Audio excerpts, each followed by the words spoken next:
Reward yourself. At a personal level, the issue of rewards is complex. Most of the theorists focus on the distinction between intrinsic and extrinsic rewards for learning.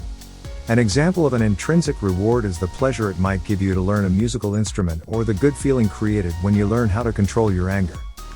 An example of an extrinsic reward would be your child being given a sweet after they have finished their homework or you receiving a degree in return for years of study. The general view is that for learning to be really successful, the learner has to be intrinsically motivated, although it is clear that having external positive feedback is also bound to be helpful. Point out that the opposite of being demotivated is not being motivated, it is not being demotivated. You can minimize the dissatisfaction by creating hygiene factors, but you need things that will really satisfy a learner to make them motivated. You can see this expressed below. Switched off from learning / not switched off from learning. Not switched off from learning / switched on to learning. If you stop being switched off from learning, it just means that you stop being against it.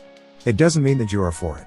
Many people who go on training courses at work reluctantly get themselves into a position of being not switched off, but they don't go further and become switched on to the learning they are being offered. Once you understand this strange kind of layering of opposites, you are much better equipped to motivate yourself and others to learn. You need to be really satisfied if you are going to be switched on and, therefore, powered up to learn.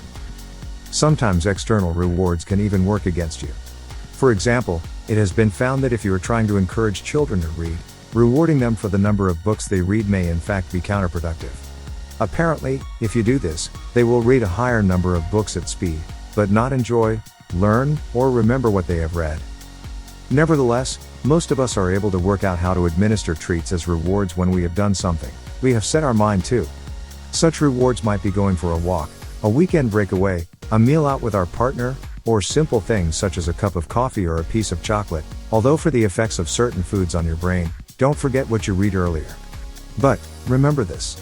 If you come to depend on external rewards, what happens when you stop receiving them? Do you go on or do you grind to a halt because you lack the internal drive? Think about the learning you have done in your life so far. How much of it was motivated by extrinsic reward and how much did you undertake because you wanted to do it for its own sake? Of the things you are currently thinking about learning, how many are you actively switched on to rather than not switched off from? What kind of rewards work best for you? This article is taken from Power Up Your Mind, Learn Faster, Work Smarter.